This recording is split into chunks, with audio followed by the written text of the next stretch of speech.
Nah, terus kita ada tadi kan sudah wajib, ada juga sunahnya sholat. Jadi kita juga bisa menambah pahala kita dengan menambahkan sunahnya. Yang pertama, saat kita takbiratul ihram tadi kita bisa sambil mengangkat tangan, tapi bisa juga tidak. Maksudnya takbiratul ihram itu tidak harus mengangkat tangan ya. Mengangkat tangan itu bagian dari sunahnya. Terus saat kita ruku, mengangkat kedua tangan ketika akan ruku. Jadi waktu kita iktidal, sami Allahu liman hamidah, itu juga mengangkat tangan juga sunnah.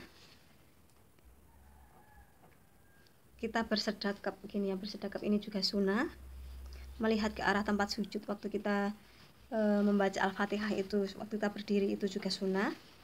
Membaca doa iftitah itu juga sunnah.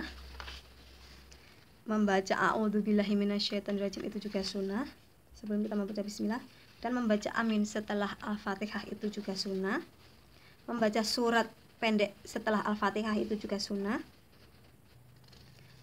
Mengeraskan bacaan waktu sholat subuh, sholat maghrib, dan sholat isya itu juga sunnah. Jadi memperdengarkan Al-Fatihah kita dengan surat kita imamnya. Jadi imam memperdengarkan bacaannya itu juga sunnah ya. Melaksanakan takbir waktu kita Allahu Akbar, waktu kita sujud, terus bangkit ke duduk itu juga sunnah. Membaca iktidal itu juga sunnah. Meletakkan kedua telapak tangan waktu kita rukuk itu, meletakkan lutut, tangan kita di lutut itu juga sunnah. Membaca tasbih 3 kali waktu rukuk itu juga sunnah. Tasbih 3 kali saat sujud juga sunnah. Membaca doa ketika duduk di antara dua sujud juga sunnah. Duduk iftirasi bersimpuh juga sunnah.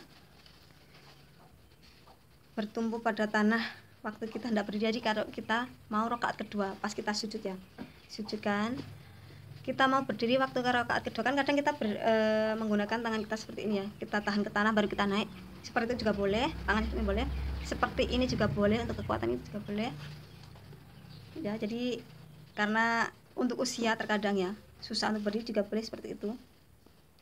Terus memberi salam yang kedua, menoleh ke kanan dan kiri tadi. Kita juga ada sunnah tadi, memberi salam itu juga sunnah. Jadi sunnahnya itu sampai ke belakang ya, kita lihatnya ya, itu sunnahnya.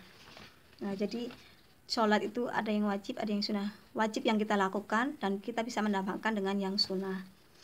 Nah, sholat itu seperti itu ya teman-teman. Jadi satu kewajiban kita untuk melaksanakan sholat, karena sholat itu perintah. Allah sendiri yang memberikan perintah kepada Nabi Muhammad SAW, jadi tidak melalui malaikat Jibril. Dan sholat itu harus khusyuk. Kita benar-benar berhadapan dengan Allah, kita itu meminta kebaikan untuk kita. Kita berbicara, kita berdialog dengan Allah. Jadi kita harus benar-benar khusyuk, kita harus tenang, jangan tergesa-gesa ya. Dan wajibnya untuk laki-laki itu melaksanakan sholat berjamaah di masjid. Kalau untuk perempuan itu sunnahnya lebih baik di rumah, kecuali kalau sholat hari raya Idul Fitri, Idul Adha itu disunahkan juga keluar, tapi sebaiknya dengan mahramnya, misalkan dengan suami atau saudara ya, seperti itu. Terus sepertinya itu aja teman-teman. Sebab sholatnya kita ambil yang pendeknya dulu ya, besok kita lanjutkan insyaallah. Kita bisa berjumpa lagi, menyambung sharing kita, ilmu kita, pengetahuan kita. Semoga bermanfaat untuk teman-teman. Misalkan ada salah kata dari saya mohon maaf. Misalkan ada yang salah, bisa di komen di kolom komentar. Insyaallah saya akan mencari referensi. Jadi misalkan itu menurut saya itu benar, menurut saya mungkin benar, nanti saya akan mencari referensi dari buku-buku lain yang teman-teman bisa nanti diskusikan ya. Sekian dari saya, ada salahnya mohon maaf. Assalamualaikum warahmatullahi wabarakatuh. Sampai ketemu lagi dengan Murianti.